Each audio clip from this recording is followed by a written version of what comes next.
আসসালামু আলাইকুম। নিট হেলথে আপনাকে স্বাগতম।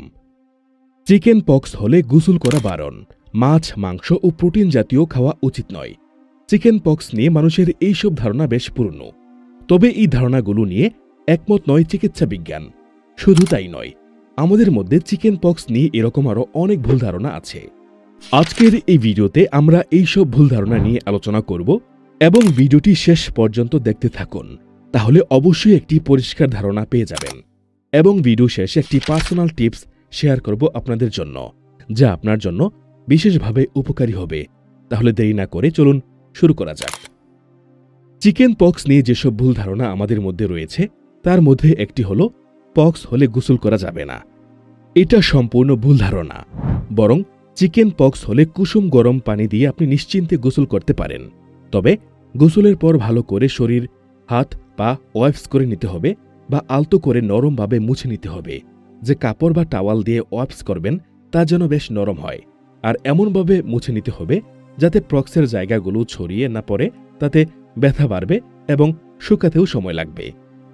চিকেন পক্স নিয়ে দ্বিতীয় ভুল ধারণাটি হলো চিকেন পক্স হলো কোনো অভিশাপ। এটা একদমই ভুল ধারণা। আসলে এটি একটি ভাইরাল ডিজিজ এবং যে ভাইরাস দ্বারা এই রোগটা হয়ে থাকে সেই ভাইরাসের নাম হচ্ছে ভেরিসেলা জোস্টার ভাইরাস, যাকে আমরা সংক্ষেপে বলতে পারি VZV। চিকেন পক্স বছরের যে কোনো সময় হতে পারে, তবে মূলত ফেব্রুয়ারি থেকে এপ্রিল মাসের মধ্যে বেশি হয় এবং একেই চিকেন পক্সের মৌসুম বলা যেতে পারে, কারণ এই সময় পরিবেশে ভাইরাস সংক্রমণে মাত্রা বাড়ে। চিকেন পক্স নিয়ে তৃতীয় ভুল ধারণাটি হল চিকেন পক্স হলে প্রোটিন জাতীয় খাবার খাওয়া উচিত নয়। এটা একদম ভুল ধারণা। বরং এ সময় আমাদের শরীরে বরং বেশি পরিমাণে প্রোটিন দরকার পড়ে, কারণ ভাইরাল সংক্রমণ হলে শরীর বেশ দুর্বল হয়ে যায়। শুধু তাই নয়, এ সময় যদি শরীরের প্রোটিনের মাত্রা কম পড়ে তাহলে পক্স ছাড়তে বেশ সময় লাগে। সেজন্য পক্স হলে মাছ, মাংস, ডিম জাতীয় খাবার বা যেসব খাবারে বেশি পরিমাণে প্রোটিন আছে সেসব খাবার পরিমাণ মতো খেতে হবে। পক্সের সময় অধিকাংশ মানুষ প্রোটিন জাতীয় খাবার না খেয়ে ভুল করে থাকে। চিকেন পক্স নিয়ে এরপর ভুল ধারণাটি হল চিকেন পক্সের কোনো চিকিৎসা নেই। এটা একদম ভুল ধারণা। চিকেন পক্সের অবশ্যই চিকিৎসা আছে। এক্ষেত্রে ডাক্তারের পরামর্শে যত দ্রুত সম্ভব চিকিৎসা শুরু করতে হবে। এক্ষেত্রে অ্যান্টিভাইরাল ওষুধ যত তাড়াতাড়ি শুরু করা যায় ততই ভালো। মনে রাখতে হবে অ্যান্টিভাইরাল, নট অ্যান্টিবায়োটিক। একজন ডাক্তারের পরামর্শে অ্যান্টিভাইরাল জাতীয় ঔষধ খাওয়া শুরু করলে শরীরে যে র্যাশ বের হয় তার পরিমাণ অনেকটা কম হবে এবং চিকেন পক্স অনেক কম জায়গায় ছড়াবে এবং রোগী তাড়াতাড়ি সুস্থ হয়ে উঠবেন এবং কষ্ট কম হবে। চিকেন পক্স নিয়ে এরপরের ভুল ধারণাটি হল চিকেন পক্সের সাথে ভ্যাকসিনের কোনো সম্পর্ক নেই। এটা সম্পূর্ণ ভুল ধারণা। চিকেন পক্স প্রতিরোধের জন্য অবশ্যই ভ্যাকসিনের প্রয়োজনীয়তা আছে, তাই তো কম বয়সে বাচ্চাদের নিয়ম করে পক্সের ভ্যাকসিন দেওয়া হয়। এতে বাচ্চারা নিরাপদে থাকে। চিকেন পক্সের জন্য যে ভাইরাসটি দায়ী থাকে সেটা হলো ভেরিসেলা জোস্টার ভাইরাস। এই ভাইরাসকে প্রতিরোধ করার জন্য বিভিন্ন ধরনের ভ্যাকসিন দেওয়া হয়ে থাকে। তার মধ্যে একটির নাম হচ্ছে ভেরিভ্যাক্স। চিকেন পক্স নিয়ে এরপরের ভুল ধারণাটি হল চিকেন পক্স শুধু ছোটদেরই হয়। না, এই ধারণাটিও একেবারে ভুল। যে কারো চিকেন পক্স হতে পারে। আগেই উল্লেখ করেছি এটি একটি ভাইরাল ডিজিজ, তাই যে কারো যে কোনো বয়সে চিকেন পক্স হতে পারে। তবে এই রোগটি ভীষণ ছোঁয়াচে, একজনের থেকে অন্যজনের শরীরে ছড়িয়ে পড়তে পারে। চিকেন পক্সের উপরিভাগের ত্বক যতদিন না খসে পড়ে ততদিন সেগুলো কারো সংস্পর্শে এলে তার পক্স হতে পারে। সেজন্য কারো পক্স হলে তার থেকে বাচ্চা এবং বয়স্কদের যথাসম্ভব দূরে থাকতে হবে এবং একই জামা কাপড় ব্যবহার করা উচিত নয়। চিকেন পক্স নিয়ে এরপরের ভুল ধারণাটি হল চিকেন পক্স হলে হারপিস হয় না। এটা একদম ভুল ধারণা। হারপিস আসলে এক ধরনের পক্স। কারো একবার চিকেন পক্স হলে সেই জীবাণুর কিছু অংশ আমাদের নার্ভাস সিস্টেমে থেকে যায়। এরা বহুদিন পর্যন্ত আমাদের শরীরে বাসা বেঁধে থাকতে পারে।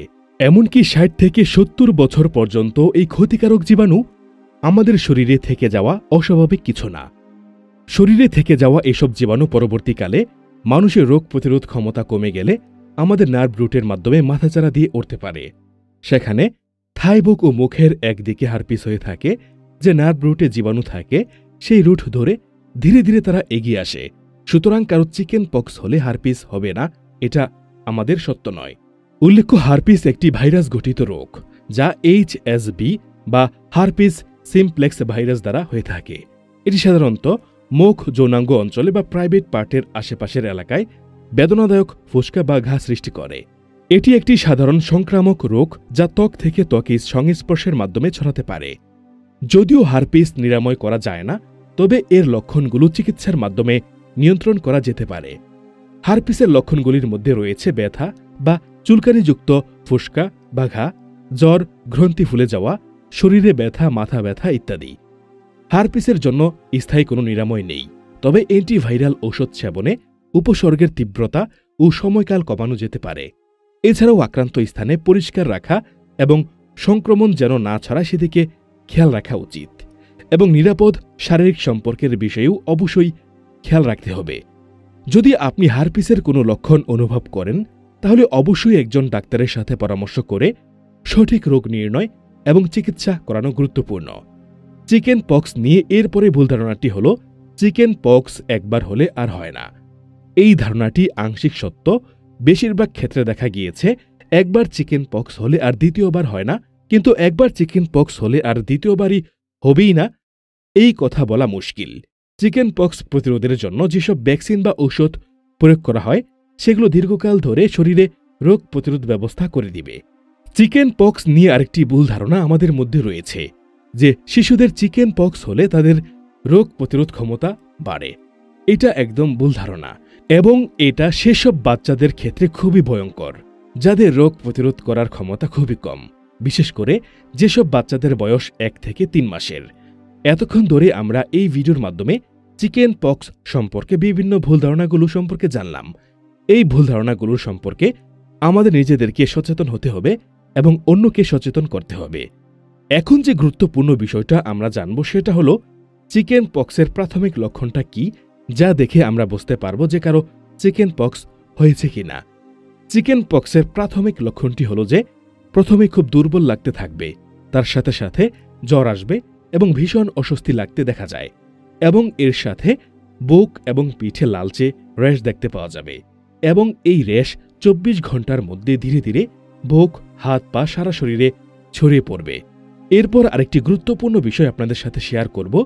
চিকেন পক্স যদি কারো হয়ে থাকে, বিশেষ করে মুখে যে পক্সগুলো উঠেছে তা কিন্তু কখনই হাতের নখ দিয়ে খোঁচাবেন না, কারণ হাতের নখ দিয়ে যে পক্সগুলো খোঁচাবেন তার দাগ কিন্তু দীর্ঘদিন ধরে থেকে যাবে।